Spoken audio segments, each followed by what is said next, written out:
तृप्तिं भजत सदैव तृप्तैव तृप्तिं भजत सदैव वन्दे गुरश्रीचरणरविन्दम् वन्दे गुरश्रीचरणरविन्दम् वन्दे गुरश्रीचरणरविन्दम् श्रीराधिका माधवयरपार माधुर्यलीला गुणरूपनाम्नाम् श्रीराधिका माधवयरपार माधुर्यलीला गुणरूपनाम्नाम् प्रतीक्षण स्वादन प्रतीक्षण स्वादन वन्दे गुरश्री चरणारविन्दम् वन्दे गुरश्री चरणारविन्दम् वन्दे गुरश्री चरणारविन्दम् संसारदावानन्दलोक प्राणाय कारुण्य घनाघनत्यम् प्राप्त सकलन् गुणान्नवश वन्दे गुरश्री चरणरविन्दम्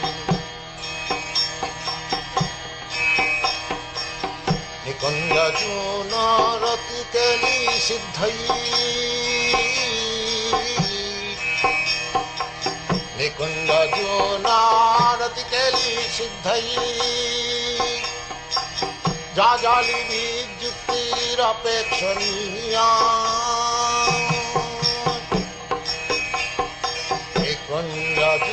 निकुञ्जजूनारतिकेली सिद्धैः जाजालिभिर्युक्तिरपेक्षणीया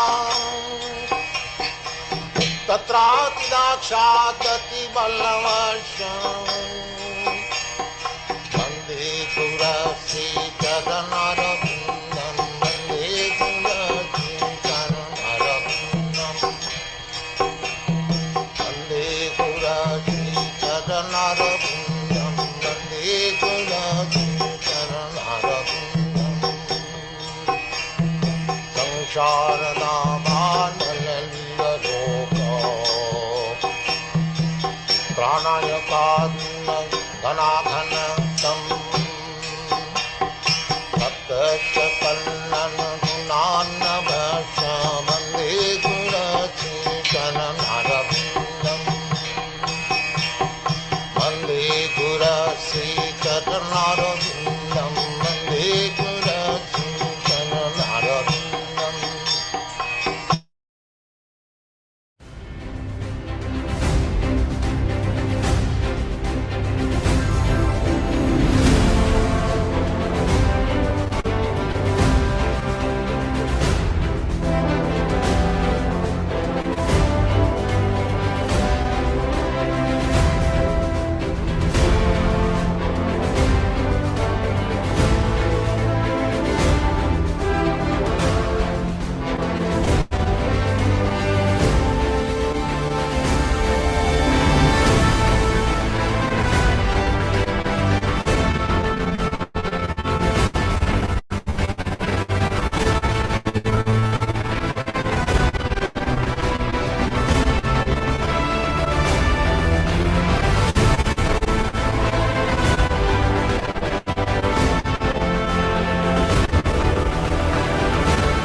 Hare Krishna, Krishna Krishna Hare Hare, Hare Rama, Rama Rama, Hare Hare.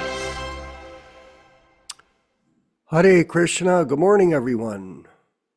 If you're in this time zone, if you're in a different time zone, we're in the same eternal time mode of hearing about the transcendental pastimes of Lord Chaitanya and Lord Krishna from the lips of the pure devotee spiritual master A.C. Bhaktivedanta Swami Prabhupāda. Whatever great men do, common men will follow. And whatever standards they set by exemplary acts, the whole world pursues. So we're always looking to associate with great people, whether it's in business or in politics or in, or in any kind of field. You want to associate with great people. That was my compulsion when I was a young man, Tom, like you. And I wanted to meet all the famous musicians. And I did. I met a lot of famous musicians. Personally, I met Jimi Hendrix, for example. I saw him at a club in Ann Arbor, Michigan, after he got kicked off the Monkees tour. And I also met all the different great jazz players like Duke Ellington and Count Basie, saw them play, shook their hands like that. So it was my pursuit of what I called excellence in my early years, focused on mundane activities. But the real great person that captivated me was A.C., His Divine Grace A.C. Bhaktivedanta Swami Prabhupāda, who is, for all practical purposes, the greatest person in the history of the modern world. No question. And when you look at his history, and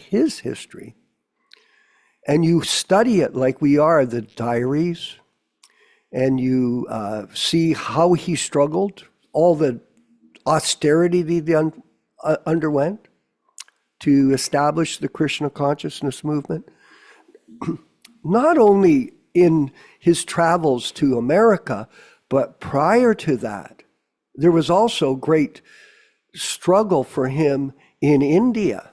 And because people were not very receptive there. What? Not in India? No, they weren't. He came by himself. He got on the boat in Calcutta. His only companion to the boat was one of his sons. Out of his whole family, no one wanted to support him. But he came, despite that, fixed on the orders of his spiritual master, His Divine Grace, Śrīla Bhaktisiddhanta Saraswati Goswami Prabhupada. So this is a fixation on a great person. And we're very fortunate, especially some of us, to have had somewhat extensive association with Śrīla Prabhupāda. We're not making it up. Some people think, oh, you're bragging. No, we're not bragging. This was a reality somehow or other. By the mercy of the Lord, we went to Mayapur. We were with Prabhupada. We heard him speak 150 times in real time. We got to go on morning walks. I was driving him in his car when he came to Toronto. We bought the biggest temple in North America for him, and he blessed me with his kurta. I have his kurta here in my production studio. He had Hari Sori give it to me. It's a great thing that's still here. Someone offered me $10,000 for it, Yaśodā-nandana. $10,000. And I was desperate. I was lost in the Grihastha ashram trying to pay my bills. I considered, well, thank God I didn't sell it. Oh my God, what a nightmare. But I didn't, thank God, and it's here. So we're very fortunate, just like, for example, the apostles of Lord Jesus Christ. Look at how they're respected. Oh, Paul, John, blah, blah, blah. These opportunities to associate with a pure devotee are very rare, very rare. And our association, the Prabhupada Disciples Association, is also a great gift to the world. This is not just some other group that's trying to promote Ritvikism or Prabhupada Nugadism or any other kind of ism. No, we're simply focusing. Tom, we're focusing like samadhi is a trance. We are focusing on Śrīla Prabhupada as the greatest person to walk the face of the earth. And we, all of us here, even the new men and the old people, we're all fixated on this opportunity. Yes, Krishna Katha, this opportunity to study the greatness of the greatest person since Sri Chaitanya Mahaprabhu, no question. Now, if people don't know who Sri Chaitanya Mahaprabhu is, that's their problem, not ours. That's something they should learn. And that's what we try to help people come to that stage of understanding. Yes. And not become confused. Think about it. I'm sorry for going on here. You come in association with a great person, and then you think, I'm a great person because I'm associating with a great person. This is the situation in the ISKCON group, where you had this Bhavananda character, this Kirtananda character, this Harikesh character, this Satsrup character, all these characters who think, oh, I was with Prabhupada, I had his Rupanuga, I had his personal association, therefore I'm great. Oh, okay, you're blessed, there's no question. But real greatness comes when you follow Śrīla Prabhupada in his transcendental sound vibrations. I wanted to read something quickly to us. I had a chance yesterday, Tom, to read from the Nectar of Devotion. I'm moving forward with it. It's some difficult read at a certain level. And it's talking about ecstatic love. Here, Prabhupada's explaining about how people move to that stage. It's step by step. An example of rising to the stage of ecstatic love by executing the regulated principles of devotional service is given in the life story of Nārada Muni, which is described to Srila Vyasadeva in the Śrīmad-Bhāgavatam. Okay. Nārada tells that they're of his previous life and how he developed to the stage of an ecstatic love. He was engaged in the service of great devotees. He was engaged in the service of great devotees and used to hear their talks and songs. Because he had the opportunity to hear these pastimes and songs of Krishna from the mouths of pure devotees, he became very attracted within his heart. Association with pure devotee, personal association, and sharing that association with others. How valuable is that? Mr. Bhagawan? Because he had become so eager to hear these topics, he gradually developed within himself an ecstatic love for Krishna. This is how it happens.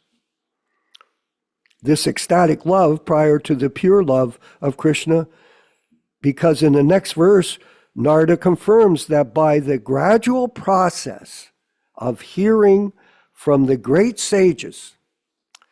He developed the love of Godhead. And Vani incarnation is very important, everyone, to always constantly hear. In this connection, Nārada continues to say in the first canto, 5th chapter, 28th verse of the Bhagavatam, first, I passed my days in the association of the great sages during the rainy autumn season. Every morning and evening, I heard them while they were singing and chanting the Hare Krishna mantra, and thus gradually my heart became purified. As soon as I heard them with great attention, the Vani incarnation, understand this, Prabhupada still lives in sound. Do not become bewildered by the garbage that people say that Vapu is more important than Vani. This is complete, absolute absurdity, spiritual ignorance, arrogance. The influence of as soon as I heard them with great attention, the influence of the modes of material ignorance and passion disappeared. And I became firmly fixed in the devotional service to the Lord. This is how you make advancement. These are practical examples of how one can develop to the stage of ecstatic love by association, everybody. Simply by the association of pure devotees. It is essential, therefore, one constantly associate with pure devotees, Prabhupada existing in his Vani incarnation, who are engaged morning and evening in chanting the Hare Krishna mantra. And Prabhupada always chanted. In this way, one will get the chance to purify his heart and develop this pure ecstatic love of Krishna. It doesn't happen overnight, okay? It's not overnight, instant, take a pill and get better. It is a commitment. Prabhupada used to tell us, Yaśodā-nandana knows that, Tom, you have to commit your whole life to this. When we're gone, myself and Yaśoda, you have to carry on because you're a young man, you're in your 20s. For your whole life. Whoa, that's a long time. Oh yeah, well, it's not a long time in perspective of eternal time. So wake up. This statement is also confirmed in the 3rd canto, 25th chapter, 22nd verse of Śrīmad-Bhāgavatam, where the Lord says, my dear mother, when a person is actually in association with pure devotees, the sublime potency of my devotional service can be experienced. Just like yesterday, we had a wonderful 2-hour discussion, reading and discussion. The thoughts of my my devotees, they dwell in me, and they derive great satisfaction and bliss discussing about me.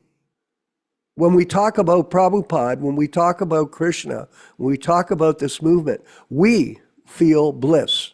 I feel it, and I hope all of you, and I know you do, feel some bliss that here I've got an oasis in this desert of confusion, especially perpetrated by the ISKCON deep state. Very confusing. My dear person, when a person is actually in association with the pure devotees of the sublime potency of my devotional service can be experienced. In other words, when a pure devotee speaks, his words act upon the hearts of the audience. What is the secret of hearing and chanting? A professional speaker cannot impress transcendental ecstasy within the hearts of the listeners. However, when a realized soul who is engaged in the service of the Lord is speaking, he has the potency to inject spiritual life within the audience. One should therefore seek the association of such pure, unalloyed devotees, and by such association and service, a neophyte devotee will certainly develop attachment, love, and devotion for the Supreme Personality of Godhead. Is there any confusion here? Is there? People look at us, they go, well, how come you're repeating this? I didn't repeat it. I just read it from Śrīla Prabhupāda. This is a transmission of pure devotional service from the pure devotee to all of the listeners who are on this Zoom call. This is not mental concoction, please. And that's it. Sorry. I've had so much to say today, and I was thinking about the greatness of Śrīla Prabhupada and the blessing that all of us have and the confusion that there is about Vani and Vapu. And this is unfortunate. We'll go quickly, we'll read a few passages from Prabhupada's glorious diary. And you should study all of these things very carefully. We're reading for everybody in our group these pastimes from Śrīla Prabhupada in his own handwriting, but study them. Understand the austerity. Understand the effort that he made to create this movement, and why we're so adamant about focusing on Śrīla Prabhupada's words and his activities and not following these bogus gurus that are now present in ISKCON. Let them come forward and deal with us. I beg you guys, come forward and deal with us. Come on, you cowards. Wednesday, June 15th, sunrise 4:30, sunset 7:30, moonrise 2:30, Dwardasi. Carl paid $1 for expenditures. He paid Carl. Oh no, Carl did. Sorry, that's Paul was absent the whole day and night. In the evening, there was a meeting. Paul was off on an acid trip. There was about 12 heads, but the contribution was $550 only. The other day, $100 contribution is understood to be made by Carl. It is to be paid by Mr. Goldsmith for registration expenses. Thursday, June 16th, 1966. Sunrise, 4:30, sunset, 7:31, moonrise, 2:42. Triododasi, today Carl was paid 75 cents for expenditures and $100 withdrawn from the bank for incorporation charges to be paid Mr. Goldsmith. Purchase of typewriter ribbon, 85 cents. Fountain pen cartridges, 45 cents, and $1.30. I just mentioned it to Darren, my roommate here. Prabhupada tracked every penny of the Lakshmi that he was getting. Every penny. Look at this. And he built $1 billion movement, and he's specifying 45 cents for fountain pen cartridges. 45 cents. Total expenditure, 75 and $1.30, 205. And on Friday, June 17th, 1966, it was sunrise at 4:31 a.m., sunset at 7:31 p.m., moonrise 4 a.m., Chaturdasi. Paul was paid today $1 for expenditures. In the evening, Mr. Smith, press representative, a friend of Carl, came to see me. He took note of my activities, took one set of books. His girlfriend gave me the following address: Dr. Kirk Lydecker, College Street, Virginia. He's a professor of philosophy at Mary Washington College of Virginia, specializing in Oriental philosophy. Mr. Goldsmith, hang the notice on the door to be reminded for 15 days in terms of the law. It is expected that the incorporation will take place sometimes after the 6th of July, 1966. Things are really, Krishna is directing Prabhupada. This mission that he is on is unfolding, everybody. In the evening, there was a meeting. The collection was only $7. The book collection was $16. It was $23. The expenditure was $1. And thus, Prabhupada is carrying on with his triumphant mission to please his spiritual master, Srila Bhaktisiddhanta Saraswati Goswami Maharaj. And that's our goal, period. And somehow or other, we'll keep going in our fallen state and try to serve our spiritual master without personal motivation. All glories to Śrīla Prabhupada and the Sankirtan movement of Sri Chaitanya Mahaprabhu. Let's move forward with the chanting of Jaya Radha Madhava and in the wonderful reading and discussion headed up by His Grace Yaśodā-nandana Prabhu with the Soreback in California. Haribol.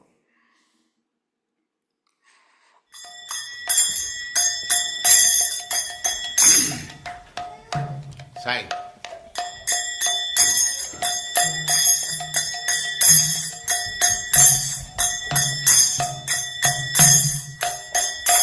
Jaya Radha Madhava Punya Bihari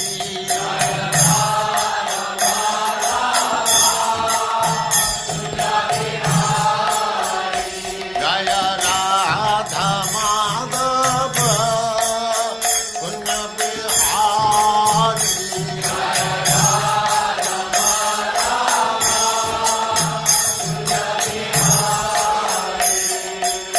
Gopi Jana Vallabha Girivaradhari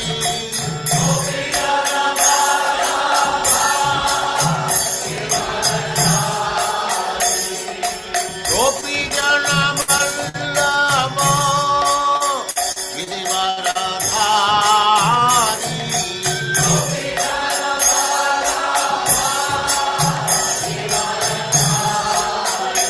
Jaya Radha Madhava Punya Bihari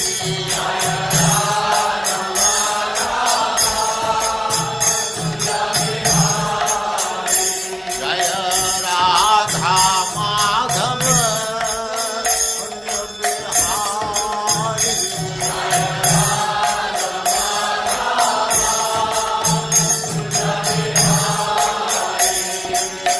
Gopi Jana Vallabha Girivaradhari Gopi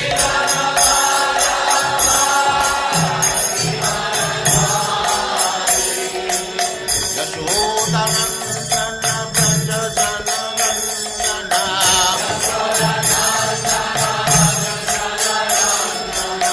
Yaśodā-nandana Braja Jana Nandana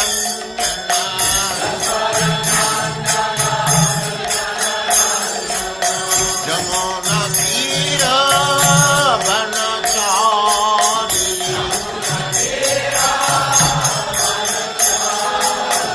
Jamuna Tira Vanachari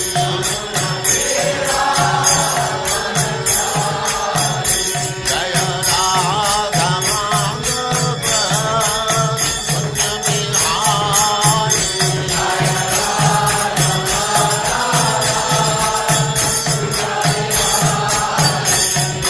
Gopi Jana Vallabha Girivaradhari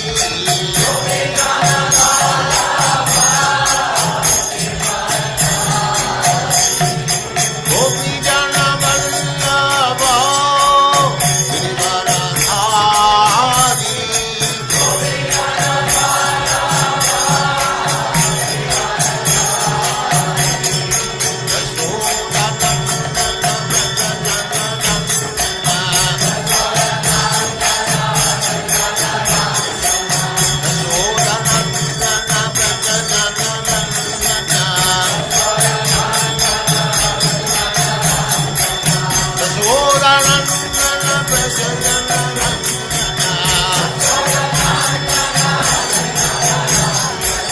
Jamuna Tira Vanachari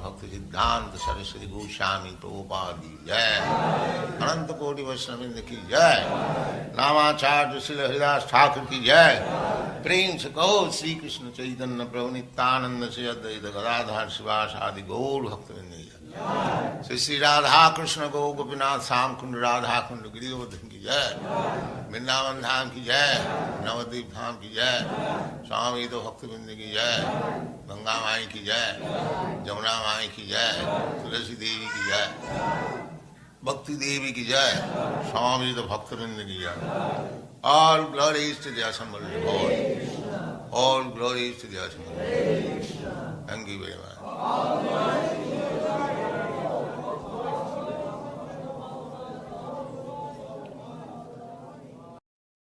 Om Namo Bhagavate Vasudevaya. Om Namo Bhagavate Vasudevaya. Om Namo Bhagavate Vasudevaya.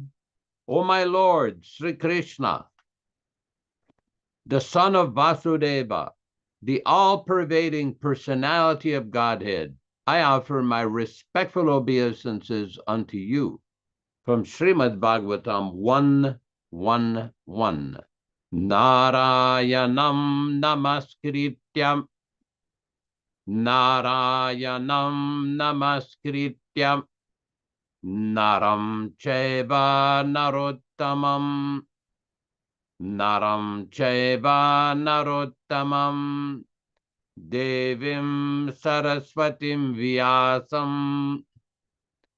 Devim Saraswatim Vyāsam tato jayam mudirayat. Tato jayam mudirayat. One should utter the means of conquest, Śrīmad-Bhāgavatam, after offering respectful obeisances, 1, to the personality of Godhead, Narayana, 2, to the Narayana Rishi, who is the supermost human being, 3, to the Mother Saraswati, the goddess of learning, then 4, to Śrīla Vyāsa Dev, the author, from Śrīmad-Bhāgavatam 1-4. Welcome everyone to this reading and discussion, sometimes called a class, on the Śrīmad-Bhāgavatam. We are reading from the 1962 original version of Śrīmad-Bhāgavatam. And as we do every week, we will read a few selected verses from the first canto, second chapter, where Śrīla Prabhupāda explains the meaning of the Śrīmad-Bhāgavatam and the benefit of hearing this powerful transcendental literature. Bhagavatam, Canto 1, Chapter 2, Ram Raghava. Okay, here we go. Text number 15. Yadanudyasina yukta karmagrantini bardanam kovin chindanti kovidastasya konakuriyat kataratim. Intelligent persons do cut off internet of the knot of reactionary work by remembrance of the personality of Godhead. Therefore, who will not give attention to his message?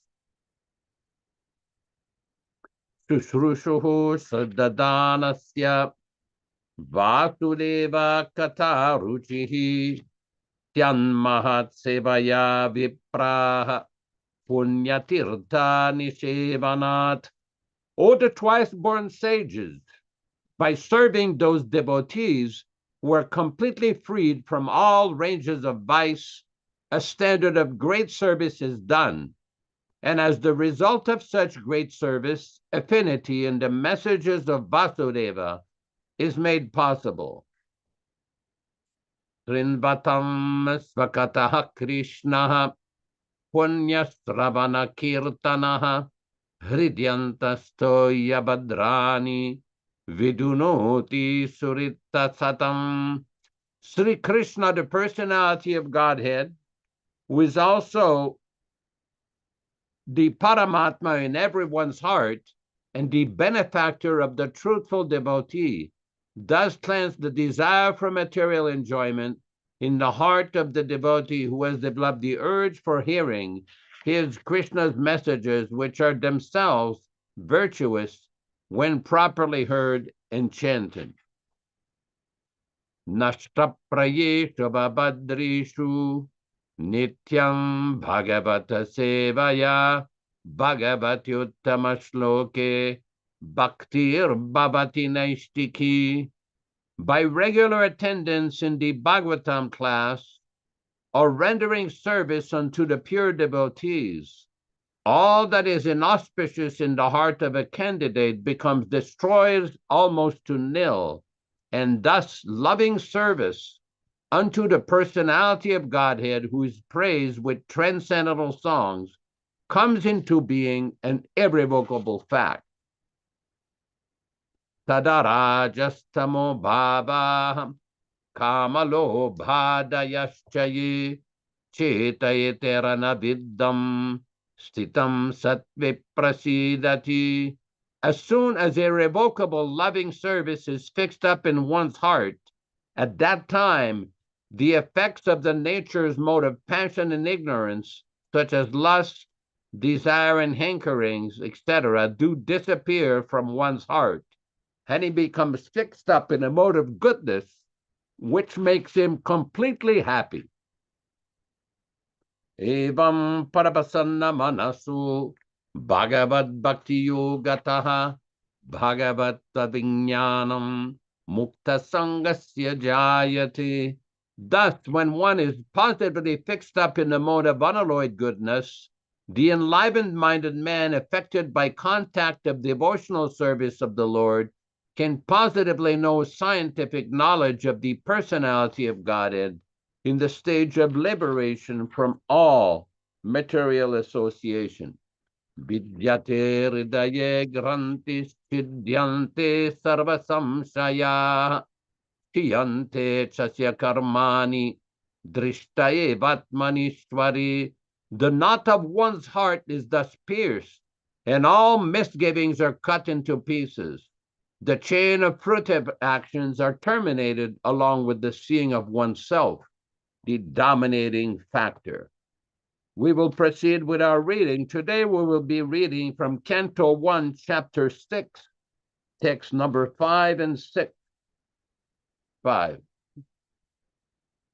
All English synonyms, translations, and purport by His Divine Grace A.C. Bhaktivedanta Swami Prabhupāda, Founder-Ācārya of the International Society for Krishna Consciousness, also known as the Krishna Consciousness Movement.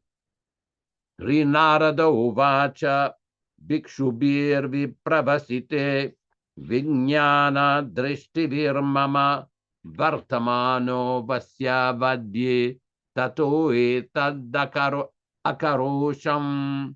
Sri Nārada uvacha.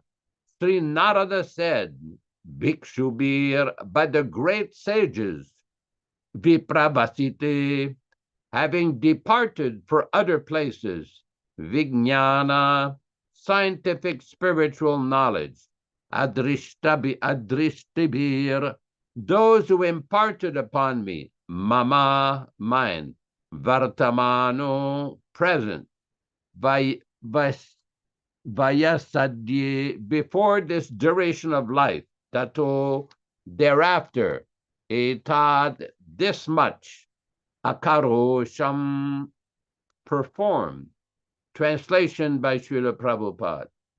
Sri Naraji said, the great sages who had imparted upon me scientific knowledge and transcendence, having departed from me for other places, I had to pass on my life like this. Purport by His Divine Grace. In his previous life, when Nāradaji was impregnated with spiritual knowledge by the grace of the great sages, there was a tangible charge in his life, although he was only a boy of 5 years only. That is an important symptom visible after initiation from the bona fide spiritual master. Actual association of devotee brings about quick change in life for spiritual realization and how it's so acted upon the previous life of Sri Nārada Muni is described by and by in this chapter. Text number 6. Ikatmyami janani yoshit mudacha kinkari mayatmajayaman ananya gato chakri snehanubandhanam ekatmaya. Having only one son, mine, janani, mother, yoshit, women by class, mudha, foolish, cha, and kinkari, maidservant, mayi, unto me, atmaje, being her offspring, ananyagato, one who has no alternative protection, chakre, did it, snehanubandhanam, tied up by affectionate bondage. Translation by His Divine Grace, Śrīla Prabhupāda. I was the only son of my mother who not only belonged to the simple women class, but also she was only a maidservant. And I, being her only offspring, having no other alternative protection, she bound me with tie of affectionate bondage. Om Ajnana Timirandasya Jnananjana Shalakaya Chakshuran Militam Yena Tasme Shigurave Namaha Namaom Vishnupadaya Krishna Prestaya Bhutale Srimate Bhaktivedanta Swami Namine Namaste Saraswate Devi Gauravani Pracharine Nirvishesha Shunyavadi Paschatyadeshatarine Bhakti Siddhanta Shishyaya Bhaktivedanta Namine Prasannaya Prashantaya Tasme Shri Gurave Namaha Bhagavad Vandanam Kadyam Guru Vandana Purvakam Shiram Sharkara Yuktam Kadati Visheshataham Adadana Strinam Danteridam Yache Punaha Punaham Śrīmad Padam Bhoja Julisyam Janma Janmani Amsho Bhagavatosmyaham Sadadaso Asmi Sarvata Tatkripa Pikshako Nityam Tatpreshta Sadkaromi Swam Sri Krishna Chaitanya Prabhu Nityananda Sri Advaita Gadadara Srivasadi Gaura Bhakta Vrindam Hare Krishna Krishna Krishna Hare Hare Hare Rama Rama Rama Hare Hare. So this section of Śrīmad-Bhāgavatam continues with the importance of the association of the great sages who instructed Nārada Muni. Nārada Muni is explaining to Śrīla Vyāsadeva, his disciple, how he became spiritually realized, how he became liberated from this material world. Now, the question comes, a great personality like Nārada Muni, he was described in his previous life when Nārada Ji was impregnated with spiritual knowledge. By the grace of the great sages, there was a tangible change in his life, although he was only a boy of 5 years only. Just recently, somebody sent me a YouTube video with a young boy, a young Vaishnava. He couldn't have been any more than 4 or 5 years old, and he appeared very blissful, very, very happy, chanting Hare Krishna, playing on some kind of little drum. So how did that person get the chance to be so happy at 5 years old? That person didn't study Vedanta or had undergone a whole study of Bhagavatam or Shastra, but some way or other, he was transcendently connected with the Mahamantra. So here we see Prabhupada is explained by the grace of the great sages. And Prabhupada explains that is an important symptom visible after initiation from the bona fide spiritual master. Prabhupada continues, actual association of devotee brings about quick change in life for spiritual realization. And how it so acted upon the previous life of Sri Nārada Muni is described by and by in this chapter. Now, this is very important because Nārada Muni is considered a very powerful transcendental personality who travels all over the universe. He has the mystic power of being able to go from one planet to another. He is always playing upon his veena or his tambura, singing the glories of Lord Narayana, Lord Vishnu, constantly. But it's described that as soon as he was initiated, that he received the transcendental instruction. He was enlightened. This is very important. Very, very important point. And Prabhupada used the word vijnana, scientific spiritual knowledge. Now, some people have leveled some concern and criticism towards us, saying that you people just keep criticizing other devotees. And our reply is like, well, first of all, we're not fault-finding, we're fact-finding. We're analyzing and discussing events, ideologies, and activities of certain individuals who claim that they represent His Divine Grace Śrīla Prabhupāda. Now, if somebody wants to represent Śrīla Prabhupāda, they have to represent Śrīla Prabhupāda as he wants to be represented, as he requested to be represented, not by misinformation, by misinterpretation, and by concoction. We've often discussed as part of these discussions that people cannot manufacture their own way of presenting the teachings of Śrīla Prabhupāda. Just because somebody was physically with Prabhupada is no guarantee of spiritual advancement or spiritual realization.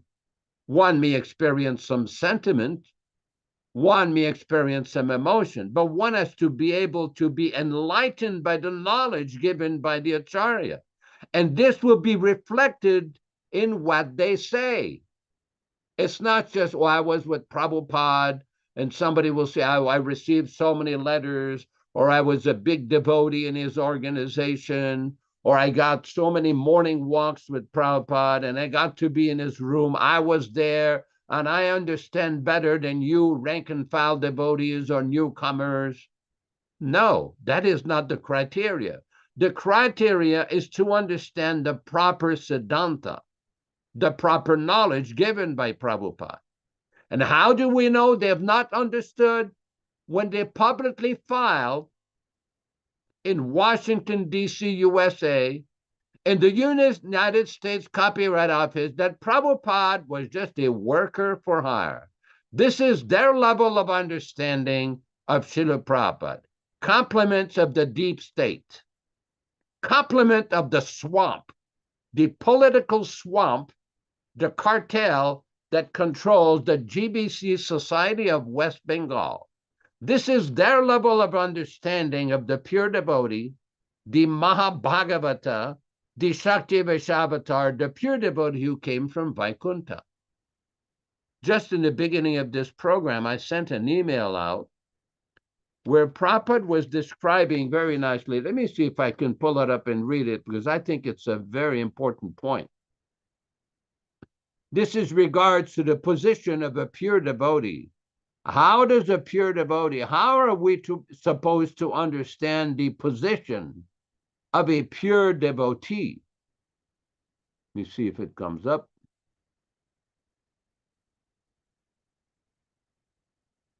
Just give me a second.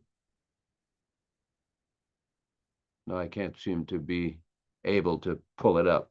Anyway, it is described in the second canto of Śrīmad-Bhāgavatam that a pure devotee of Krishna is always transcendental to the material energy. And Prabhupada was describing this is from Śrīmad-Bhāgavatam, Canto 2, Chapter 9, text number 35. Śrīmad-Bhāgavatam, Canto 2, Chapter 9, text number 35. In the purport, Śrīla Prabhupada explains, therefore, although he is present in every atom, the Supreme Personality of Godhead may not be visible to the dry speculators. Still, the mystery is unfolded before the eyes of the pure devotees, because their eyes are anointed with love of Godhead. And this love of Godhead can be attained only by the practice of transcendental loving service of the Lord and nothing else. The vision of the devotees is not ordinary. It is purified by the process of devotional service. In other words, as the universal elements are both within and without, similarly, the Lord's name, form, quality, pastimes, entourage, etc., as they are described in the revealed scriptures or as performed in the Vaikuntha lokas, far, far beyond the material cosmic manifestation, are factually being televised in the heart of the devotee. The man with a poor fund of knowledge cannot understand, although by material science, one can see things far away by means of television. And here it is. Factually, the spiritually developed person is able to have the television of the kingdom of God always reflected within his heart. That is the mystery of knowledge of the personality of Godhead. And that is the position of an exalted personality like His Divine Grace, Śrīla Prabhupāda. He is always in touch with Krishna 24 hours a day. This is very important. I've often told the story how one sannyasi in Calcutta asked Śrīla Prabhupāda, Śrīla Prabhupāda, the spiritual master, when he closes his eyes, what does he see? And Prabhupada said, that question you do not need to ask. Prabhupada chastised him. So the devotee went further. He says, Prabhupada, the pure devotee, when he closes his eyes, what does he see? And Prabhupada said, yes, that is a very good question. The pure devotee, when he closes his eyes, he sees the pastimes of Radha and Krishna reflected in his heart 24 hours a day. That is the difference between a Nitya Siddha, Satyavishara avatar like Śrīla Prabhupada, and a neophyte who has not even begun to understand what is a pure devotee. That's why they labeled them as a worker for hire. Do not be misled by the members of the deep swam and the deep state of ISKCON. They will not be able to understand what we're talking about here. They're too absorbed in counting their money. Why? Here we go. Let's go to another purport from Śrīla Prabhupada. And this is a very deep explanation from Śrīla Prabhupada himself in Chaitanya Charitamrita, Madhya Lila, chapter 19, text 160. Chaitanya Charitamrita, Madhya Lila, chapter 19, that 160. And now pay attention here, because this is a very important point. Those of you who are a little familiar with Prabhupada teachings, I know in this group many of you are familiar, if not all of you, Prabhupada is explaining a very important point. This is Lord Chaitanya Mahaprabhu's instruction to Rupa Goswami. Prabhupada explains, if one does not distinguish between the Bhakti-lata creeper, thank you, Rupesh. If one does not distinguish between the Bhakti-lata creeper and the other creepers, the sprinkling of water is misused, because the other creepers are nourished while the Bhakti-lata creeper is curtailed. Prabhupada is translating here the instruction of Chaitanya Mahaprabhu to Rupa Goswami about the development of bhakti, the Bhakti-lata bij, or the seed of devotional service, purported by His Divine Grace. If one chants the Hare Krishna mantra while committing offenses, these unwanted creepers will grow. one should not take advantage of chanting the Hare Krishna mantra for some material benefit. As mentioned in verse 159, Nisiddhachara kutinati jivahimsan labha puja pratishtadi yata upashakagan.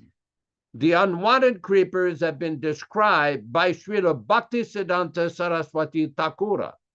He states that if one hears and chants without trying to give up offenses, one becomes materially attached to sense gratification. One may also desire freedom from material bondage like the Mayavadis, or one may become attached to the yoga siddhis and desire wonderful yogic powers. If one is attached to wonderful material activities, one is called siddhi lobi, greedy for material perfection. One may also be victimized by diplomatic or crooked behavior, or one may associate with women for illicit sex.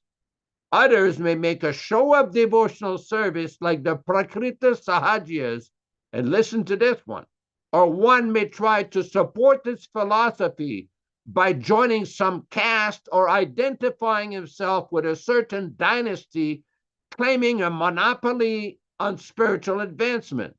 Thus, with the support of family tradition, one may become the pseudo-guru or so-called spiritual master.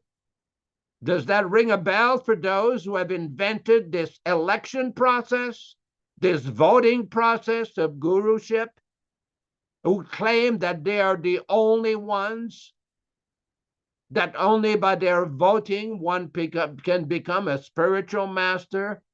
Prabhupada is very heavy here. One may become attached to the four sinful activities, illicit sex, intoxication, gambling, and meat eating. Or one may consider a Vaishnava to belong to a mundane caste or creed. One may think, this is a Hindu Vaishnava, and this is a European Vaishnava. A European Vaishnava is not allowed to enter the temple, just like some caste Brahmins in Jagannath Puri, just like some caste Brahmins in ISKCON. Now we have caste Brahmins in ISKCON with their monopoly idea, their voting election idea, a complete fabrication and concoction. One may also try to carry out a professional business while chanting the Hare Krishna mantra or reading Śrīmad-Bhāgavatam. Or one may try to increase his monetary strength by illegal means. In other words, what we're suggesting here, not that we are suggesting, but Prabhupada is giving instruction to all of his followers, all of his students, of what to avoid. It's very clear here. And that tendency towards monopoly and spiritual advancement is very strong. It is not just limited to India. The deep state of ISKCON and the swamp of the GBC is heavily involved with this, heavily involved. When Prabhupada talking here about illicit sex with women, nowadays the problem is some people want illicit sex with underage boys and underage girls. That is even a more dangerous criminal problem. To whom it may concern. Thank you very much. Hare Krishna. Hare Bro. Glories to Śrīla Prabhupada. And the message of truth from the members of the Prabhupada Disciples Association, who are representing this philosophy directly online for everyone to read, because a lot of people do not study critically the books. And this will not enable them to properly make advancement in spiritual life. You have to have knowledge. We're not interested in fanatical followers who don't know why they are here, but they think they should be, and they're misled by other people because it requires expertise to understand this. Just like we've talked about a surgeon. If you get someone to go to the hospital, if you're sick, if you've got cancer, say, you don't want a third-class surgeon to operate on you, do you, Mother Uchisha? No. A third-class surgeon may kill you. This is serious. When you want to have a treatment, you have to go for a serious disease. You have to go to an expert doctor. And you have to listen to him, not just look at him and pretend that you're going to do what he says, and you go home, you don't do it. That's also stupid. Super stupid. You go to the doctor and you listen. So in the same way, spiritual life, we are in a diseased condition, very diseased. And if anybody is studying their mind, your own mind, you can see how bewildered you can become by material contamination, material desires, material ambitions. It's a diseased state. You're not liberated from material life. You're entangled. So you go to the doctor for advice. And the spiritual doctor is the pure devotee, Śrīla Prabhupāda. And he's giving specific instructions over and over and over again. And we're repeating them, that's all. Not that's all, but it's better than misinformation, misleading information given to others for personal motivation. Because the doctor, these so-called doctors, are not qualified. Now, someone could say, well, how can you say that? We aren't. This information that Yaśodā read just now is specific on how to practice Krishna consciousness, if you can remember what it was said. There is a specific formula for this. It's not you concoct it. It's a science. This is the science of the highest level of self-realization, how to get out of the material world. Is that a joke? To be able to transcend the material world and become situated in the highest platform of yoga? You know, I wanted to study yoga. We started studying yoga, Paramahansa Yogananda, back in the 60s, my friends. Oh yeah, and my friend Udamasloka at the time, he was doing all these exercises and stretches in the moon and the morning salutation and this and that, and we gradually became interested in spiritual life, and eventually we got a Bhagavad Gita. We had a large group of people, Yaśodā, that used to associate with us because we were a famous rock band back then. It was, there wasn't so many people like that, and we had a house here in Hamilton. We used to practice there, and everybody would come over, and it was like a center, and they would of information and music, etc. And one of the young men was 14 years old. He stole the Bhagavad Gita, a blue Bhagavad Gita, from the McMaster Library. That's how we got it. And then Udama started to study the Gita, and he made all these charts and information, and he was trying to preach to me, it's this way in the three modes of nature and reincarnation and transmigration of the soul and blah, blah, blah. I was like, oh, please, man. I had long hair like Tom. I was thinking, geez, I want to be a rock star. I don't want to shave my head. It was like a nightmare. I thought, geez, I love my hair. But, somehow or other, we got out of that. And somehow or other, and I feel like this too, very much so, that I didn't join the Krishna movement. I was dragged into it, pulled in by my long hair, reluctant to even consider to get rid of my 1957 blonde neck Precision, which is now worth $25,000, by the way. I gave the bass to the president back then because they couldn't pay the rent. And he sold the bass and took the money to pay the rent partially and then There was another part of that. I'm not going to tell about it right now. So this is a science, exact science of Krishna consciousness. And you don't go to a third-class person. I'm having a discussion right now with Bhagavan, because he's a promoter of the Vapu philosophy. Oh, you need a living person to teach you. Yeah, and the person doesn't know what he's saying. He's confused. He doesn't chant his rounds. He doesn't follow the regulated principles. He doesn't study the books. He doesn't perform any devotional service, but he's an authority because he met Prabhupada in the past. Oh yeah, okay. Just like Kirtananda was an authority. It was a farce, a hoax, a fun. You go to a third-class man cannot help you. Bhagavan was mentioning about how the scriptures have some sort of validity. And I made a comment. Well, how can it be valid if you change the verse from he has seen the truth to they have seen the truth? 434 of the Bhagavad Gita. He asked me, well, what verse is that? Like, you don't know the verse? And then someone perked up. Well, in Sanskrit, he and they can also mean the same word. Oh, okay. Then why did Prabhupada use the word he has seen the truth and not they have seen the truth? Why? Because they changed it. And this is the point.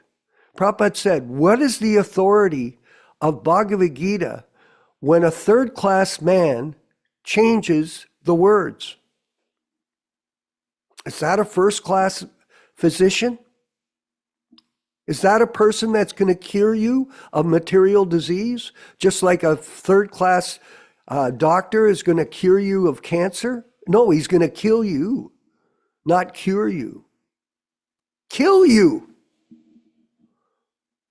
This is serious matter. And, I'm sorry I get so intense with this. I hear Yaśodā speak and all this information comes pouring out to us and it's so enlivening. And I'm thinking, we've got to be more convinced. We've got to be more cooperative. We've got to work together. We've got to plan and scheme how we can save the disciplic succession from third-class doctors. It's real. This is a real mission. A lot of people don't understand that. Okay, obviously. Look at Hare Krishna Katha, just see how many people reel in and reel out of these classes. We study it. Obviously, I study it at every class. Who's here, who isn't here, who's staying for the whole class, who's taking off at an arbitrary time. I watch everything. Of course I do. Why? Because we're dedicated to this position of propagating the truth about Vani incarnation of Śrīla Prabhupāda. It's not a small thing. It's a very important part of your remedy for your own material situation, your own material calamity, my own material calamity, my own confusion. It's applicable to each one of us all the time. It's not something you can just do when you feel. Like, for example, the initiations.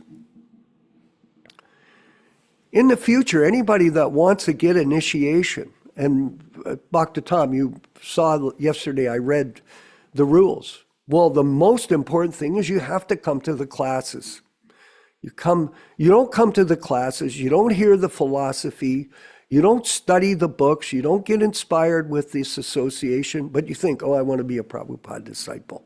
Okay. Well, you've got some idea. I accept that. There's no question. And it's good. Carry on. But initiation, no. Follower, yes. And we want everybody to stay on the boat. We don't want you to drop out. But you don't have to get initiated unless you really are serious about this. We want quality, serious people to be a part of this, to help us publish the books when we can, to expand the number of members to this group on a weekly basis. Tell other people, have them subscribe. What is this? We only have 22 people at the class. I'm not condemning us, we're here. But obviously, we're not propagating this message of truth effectively to our networks. So we have to work at this and somehow or other expand the truth for the benefit of human society. Yaśodā-nandana Prabhu, if you could further elaborate. Very important issues are discussed in this program. And no amount of political or cheap shot and nonsensical avoidance will stop the truth from coming out.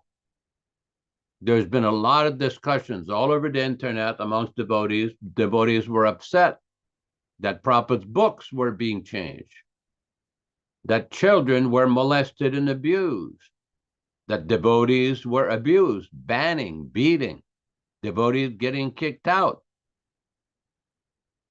So devotees have to, those who claim to be following Śrīla Prabhupada, or to be disciples or followers or students of Śrīla Prabhupada, have to take a stand.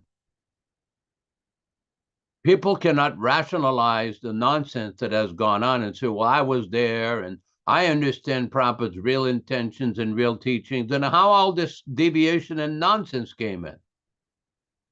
Sometimes people will say, oh, problems were there even during Prabhupada's presence, during his manifested presence, but not on this level. Just recently, 4 lawyers were appointed to the Child Protection Office, and a very reputable devotee with considerable experience was kicked out. He was forced to resign so they could assign some lawyers to manage, to cover up for the deep state managers. What kind of nonsense is this? There's a very interesting purport in the Chaitanya Charitamrita in the Adi Lila, chapter 7, text 31 and 32. Adi Lila, chapter 7, text 31 and 32.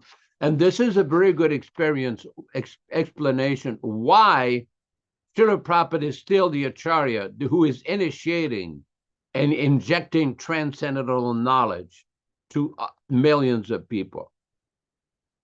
An Acharya who comes for the service of the Lord cannot be expected to conform to a stereotype, for he must find the ways and means by which Krishna consciousness may be spread. Sometimes jealous persons criticize the Krishna consciousness movement because it engages equally both boys and girls in distributing love of Godhead. Thank you. Thank you. Not knowing that boys and girls in countries like Europe and America mix very freely, these fools and rascals criticize the boys and girls in Krishna consciousness for intermingling. But these rascals should consider that one cannot suddenly change a community's social customs. However,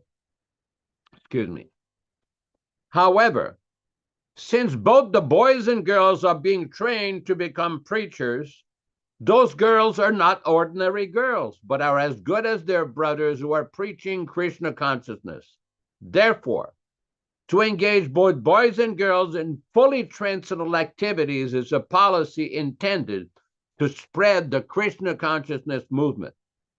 These jealous fools who criticize the intermingling of boys and girls will simply have to be satisfied with their own foolishness, because they cannot think of how to spread Krishna consciousness by adopting ways and means that are favorable for this purpose. Their stereotype methods will never help spread Krishna consciousness.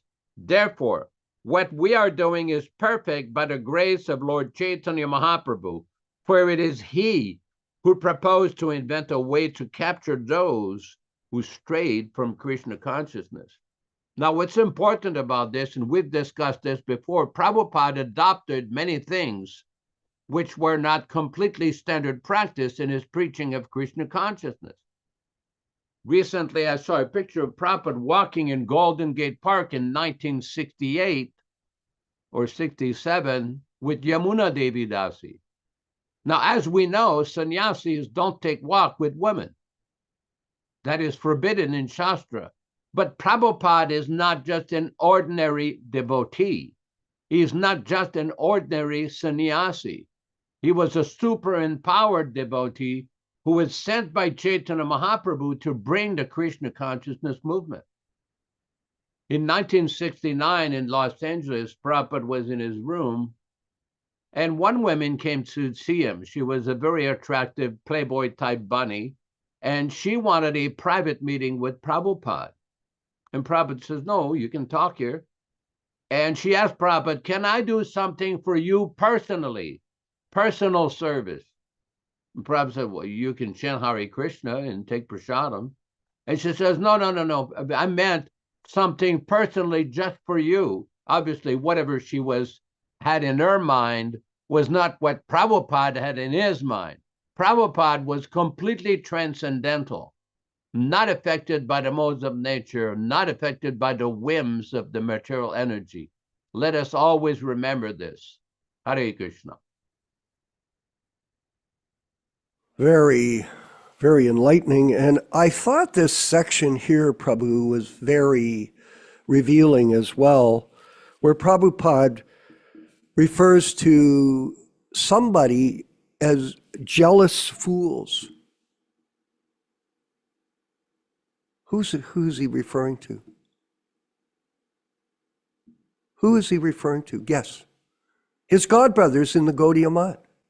That's exactly who he's referring to.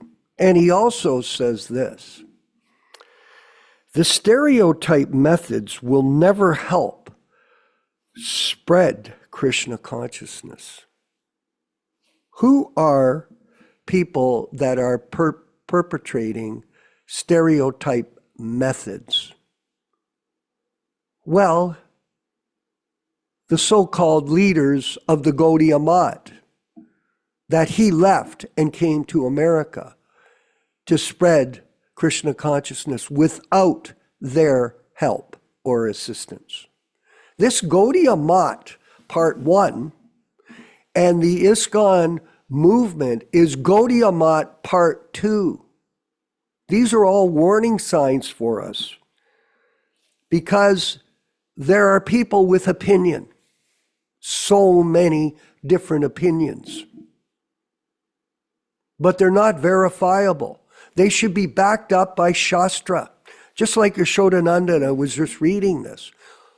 Who's speaking? Prabhupada is speaking.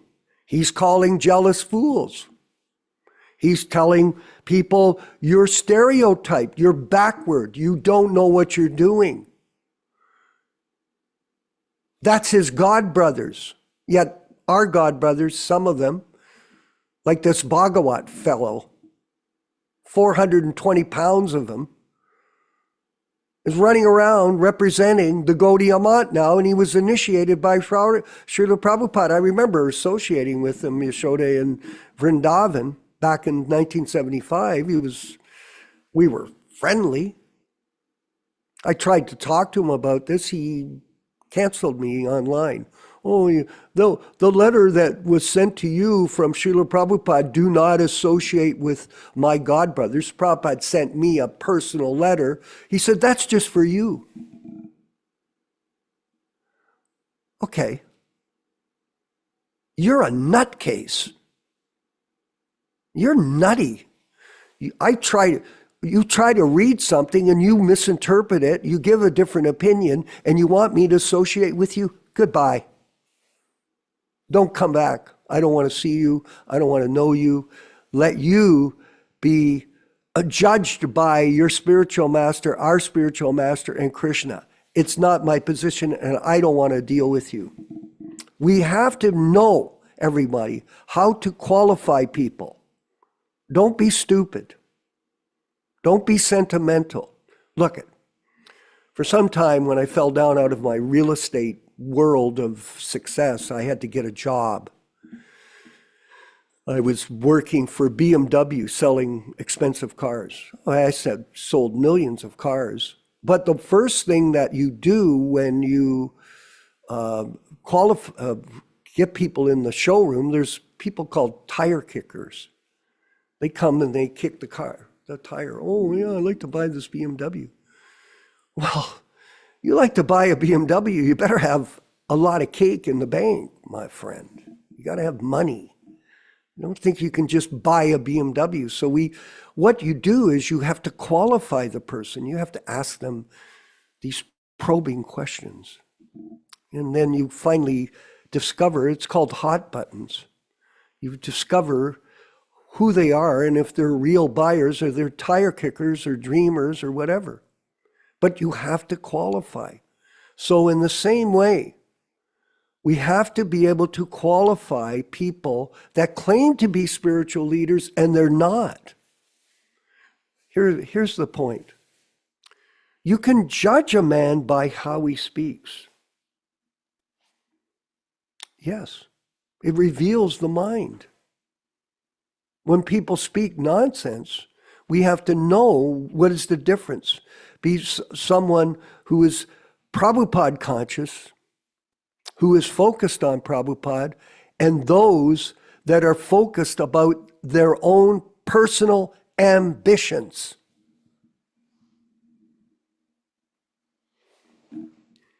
For example,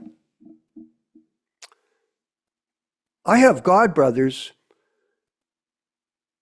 that have millions of dollars. They're sannyasis, they're renunciants, and they keep private bank accounts with millions of dollars in them.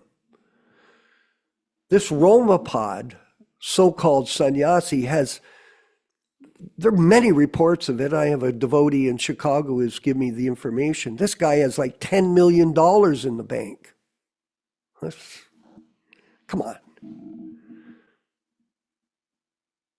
This is a farce. It's a complete farce. Why are we bringing it up? Because we don't want to go to a doctor that's third class that's going to kill you. We want to go to a doctor that's first class that can save you from your cancer. This is a cancer, everyone. And it has to be cut out. And we are doing it. Now, a lot of people won't come. Okay, they don't come to the class. They're looking. I send, by the way, everybody, at the class, before the class goes on, you'll see me, I finish up my opening and then I have my phone here and I share the talk online right away so other people will come to it. And then I share it to Romeshwar, Bashu Ghosh, Bhagawan. I send it to their private messenger. Hey, guess what, guys? What? We've got another class today. Every day, every week, every year. Are you going to listen? No. They're not going to listen. They're not interested. They're not serious. They're claiming to be disciple, but they're not serious. I'm going to just take one more second. I thought this quote that Bhakta Rupesh, who's getting initiated on Monday, tomorrow, so we're very proud of him, and he's become one of our stars. Śrīla Prabhupada speaks out, we have to follow our instructions of the spiritual master. That is initiation. Initiation means you surrender to the spiritual master. This is the first qualification. Hari Sori, just try. Now, interesting, everyone, and Bhagavans, these people are saying it's they. Here, Hari Sori is quoting from the Bhagavad Gita. Just see the quote. Just try to learn the truth by approaching a spiritual master, inquire from him submissively, and render service unto him. The self-realized soul can impart knowledge unto you because he has seen the truth. Not they. Oh, don't you know, Vishva, that there's different meanings for the word, the Sanskrit word? It also means they. Yes, but why did Prabhupada say he? No answer yet. Śrīla Prabhupada, you have to submit. You cannot remain independent. That is the first condition. Shishas, teham, shisha. Shishya means voluntarily accepting the rules offered by the spiritual master. That is Shishya. Ah, yes, I agree to abide by your order. Then he becomes Shishya. Otherwise, where is the question? I am thinking like this, I am thinking. So you are thinking otherwise. You don't try to become a Shishya. You remain outside and you are welcome to chant. All right.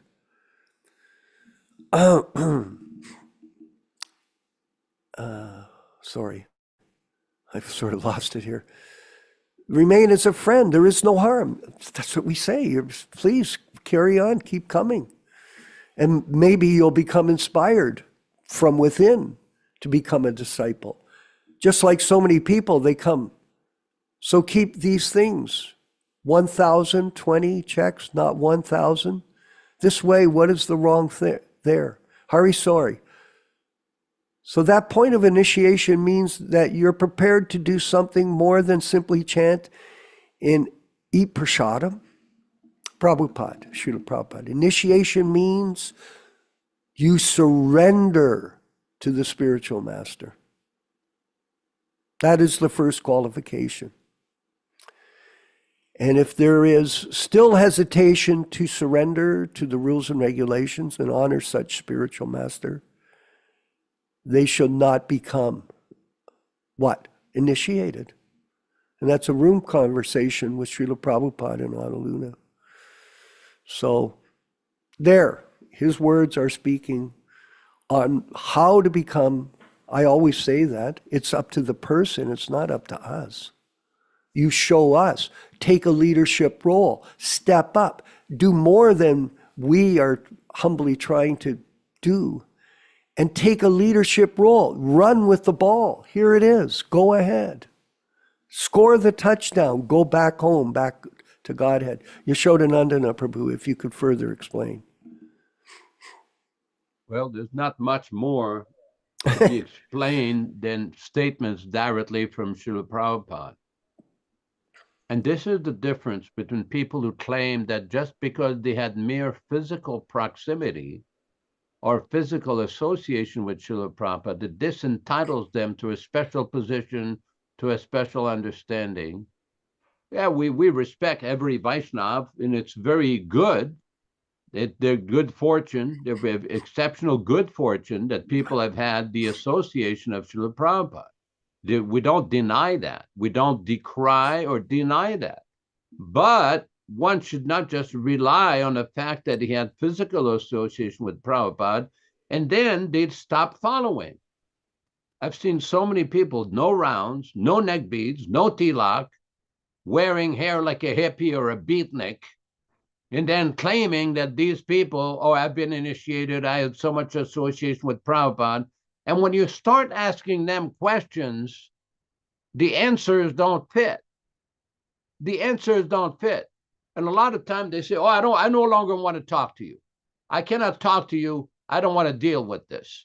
There's nothing to be discussed. We've already decided everything. Oh, really? You have decided everything. You and his army. Prabhupada has already decided everything. Whether your ideas and your conclusions are the conclusions of Śrīla Prabhupada. That is the question. Because when the challenge comes in and you start asking probing questions, why this, why that, how come this, how come that, then you can see it falls apart very quickly. Their facade falls apart very quickly. That's why we read that purport today in the Chaitanya Charitamrita about people who try to make a monopoly on spiritual advancement. Very dangerous. Prabhupada used to say that his Guru Maharaj fought against the caste Brahmins.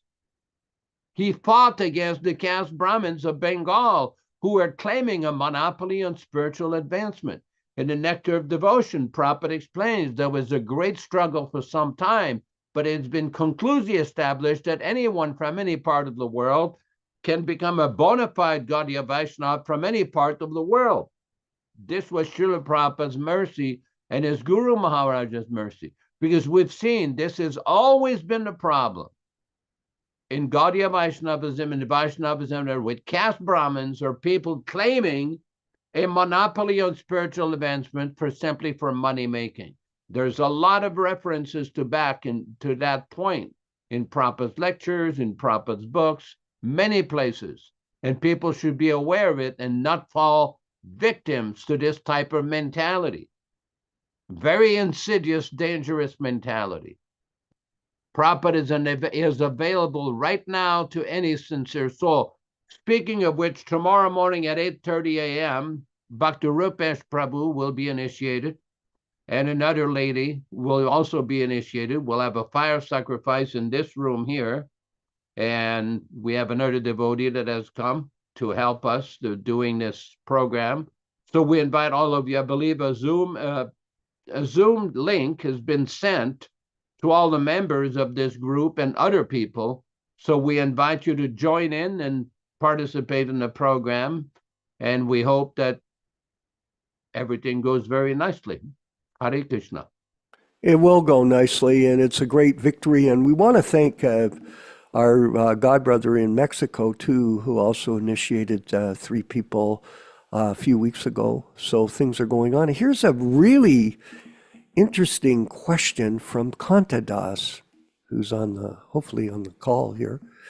If you took initiation over 40 years ago from a GBC fallen guru, do you have to reinitiate again? Very interesting. And there's a quote for 434 from Bhagavatam. I'm going to jump into this and give an explanation based on what we've just read about initiation. Kanta Prabhu, your commitment to Prabhupada is already established. And really, in principle, you're initiated. Yes, because initiation means your personal commitment. So is it necessary? Well, it's not necessary for you to become more than you already are. You're initiated. You're a Prabhupada disciple. Now, the question is, like with, there's a fellow in India that runs a large organization called ISKCON Bangalore. Yeah. Has he taken initiation as a Prabhupada disciple? They're initiating people with the Ritvik system in their organization, but has he personally renounced his initiation with Jaya Pataka? Well, he may not have to. But our point, at least my point, is you don't have to, but it's a good example to set for other people that you're saying, we do not accept this. I am a Prabhupada disciple. I want to go through this formal process to set example for others. That's all. It's not a prerequisite for a person to be considered a Prabhupada disciple just because they sit in front of the sun. It's their internal commitment that is their connection, just like sannyas. Sannyas is not about robes, pink robes. It's about your state of mind, how you've renounced all material attachments and you're focused personally. I don't care who it is. If you are internally focused on this process and are absorbing and practicing the rules and regulations of sannyas, whether you're a man or a woman, it does not mean anything. It is your internal commitment to take this process as seriously as Prabhupada is asking his disciples to, and this is your sannyas. Yaśodā-nandana Prabhu, if you could further.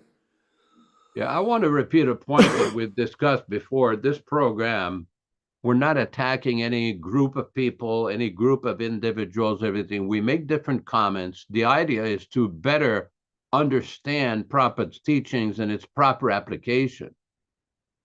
Because we've seen in the past a certain separatist mentality from a certain class of devotees, thinking that we know better than you because we had more time with Prabhupada than you, therefore you should shut up and listen to what we have to say.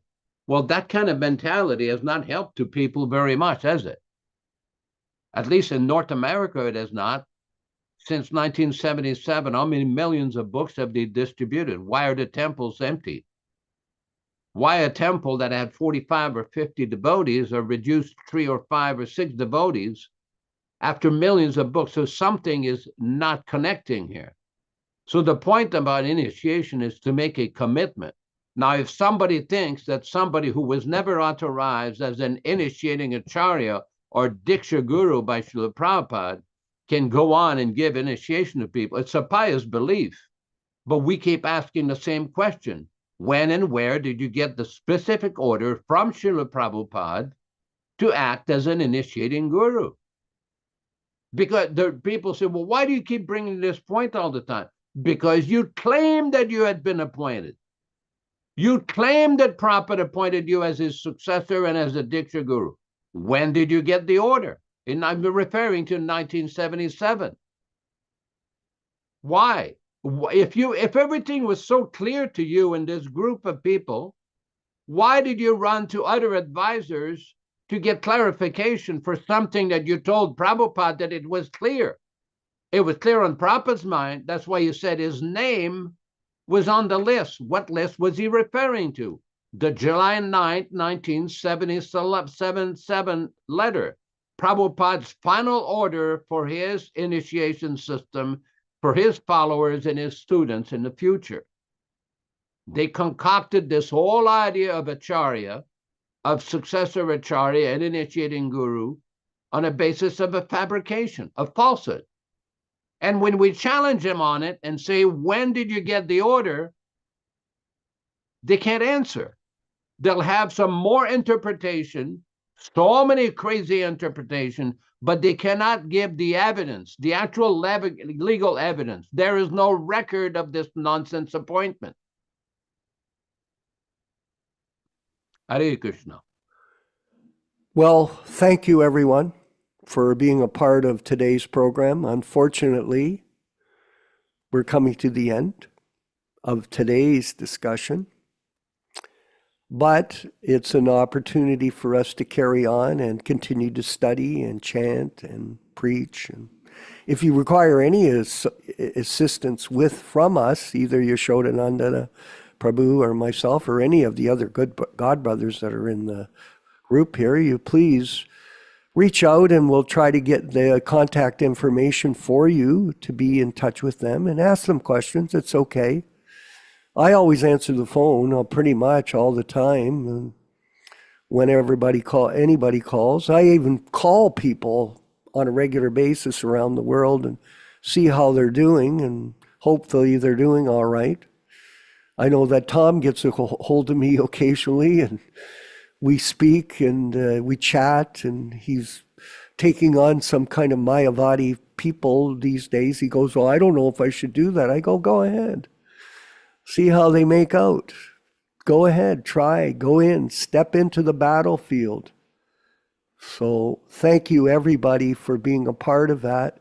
And if you're interested in our programs and you want to donate money for the Hare Krishna Society future programs, by all means, decide what you want to do. You can be in touch with you. We'll give you a link. We have a PayPal or a GoFundMe program for book publication and other preaching work. And I want to reassure you that none of us are salaried workers. We aren't. We do this because we're happy to do it. Actually, it's a better thing when you can work with this mentality. You feel free from any karmic implication. And this is just like trying to gather disciples. You want disciples also gather their karma and put it in your box and carry it with you in your future lives. This is a very serious issue. And Prabhupada is there to accept all of you as his disciples at different stages. We're all at different stages of commitment. And so just constantly think about what you're doing and how you're going to move forward, and pray to Krishna and Prabhupada and seek advice of other God brothers on what your best course of action will be.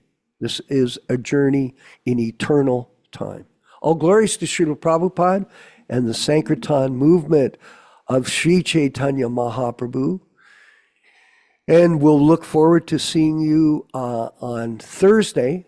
Unfortunately, we had to switch from Wednesday to Thursday. It's kind of throwing this whole thing off in a sense for attendance, but we can try to continue to bolster our attendance for Thursdays, Saturdays, and Sundays in our sadhana, weekly sadhana program of hearing and chanting at the Prabhupada Disciples Association Hare Krishna Society events.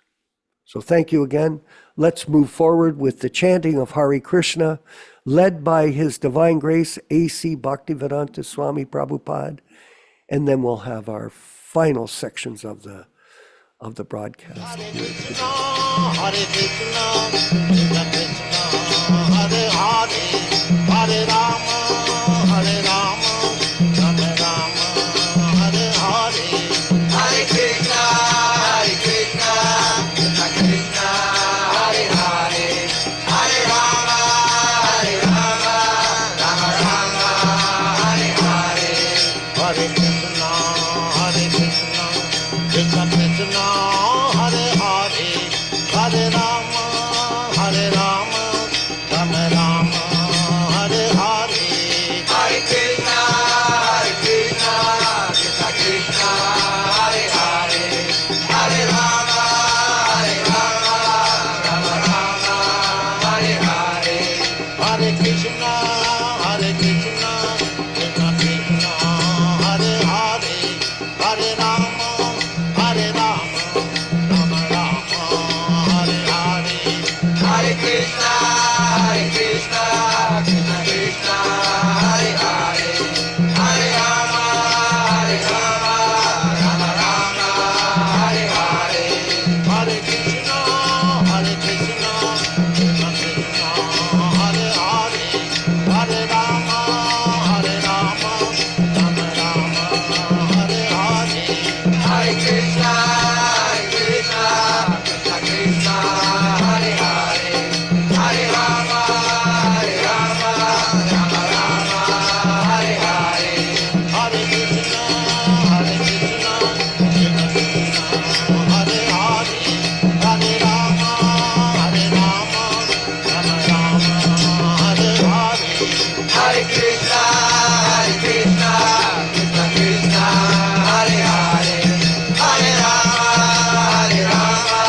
Rama Rama, Hare Hare. Hare Krishna, Hare Krishna, Krishna Krishna, Hare Hare, Hare Rama, Hare Rama, Rama Rama, Hare Hare. Hare Krishna, Hare Krishna, Krishna Krishna, Hare Hare, Hare Rama, Hare Rama, Rama Rama, Hare Hare. Hare Krishna, Hare Krishna, Krishna Krishna, Hare Hare, Hare Rama, Hare Rama, Rama Rama, Hare Hare. Hare Krishna, Hare Krishna, Krishna Krishna, Hare Hare, Hare Rama, Hare Rama, Rama Rama, Hare Hare. Let us offer our respectful obeisances to all the assembled Vaishnava devotees of the Lord. Vanchakalpa tarubhyascha kripa sindubhya evacha patitanam pavanebhyo Vaishnavebhyo namo namaha. We invite everybody to join us on tomorrow morning at 8:30 a.m. for the initiation ceremony, and also to come back on Thursday for a reading of Sri Chaitanya Charitamrita at 5:00 p.m. Pacific Standard Time, corresponding to 8:00 p.m. Florida time and Hamilton, Ontario time, and Canada time, Montreal, Canada time. Thank you very much for attending the program. Look to see every one of you tomorrow morning. Hare Krishna, Hare Krishna.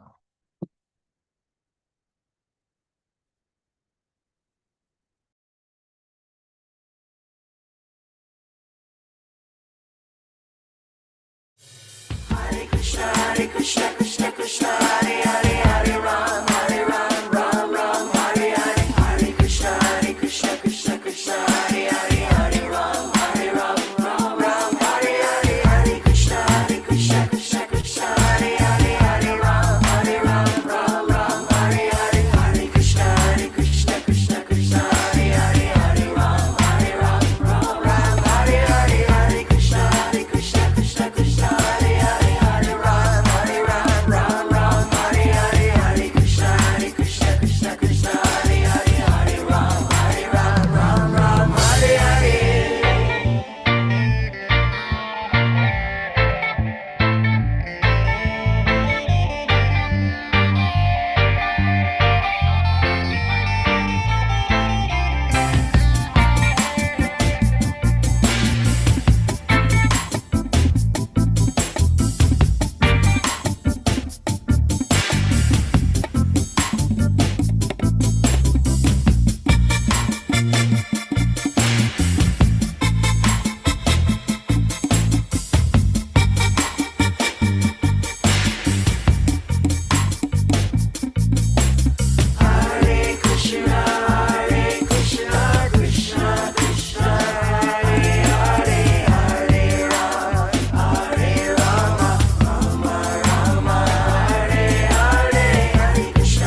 Krishna, Krishna, Hare Hare, Hare Ram, Ram Hare Hare. Hare Krishna, Krishna, Hare Hare, Hare Ram, Ram Hare Hare.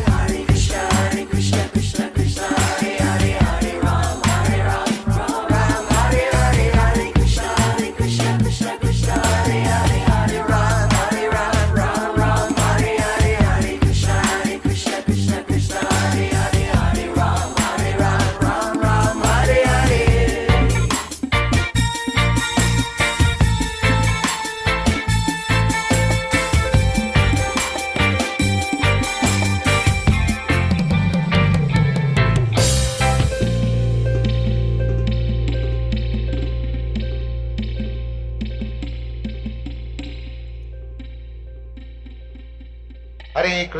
Hare Krishna, Krishna Krishna, Hare Hare, Hare Rama, Rama Rama, Hare Hare.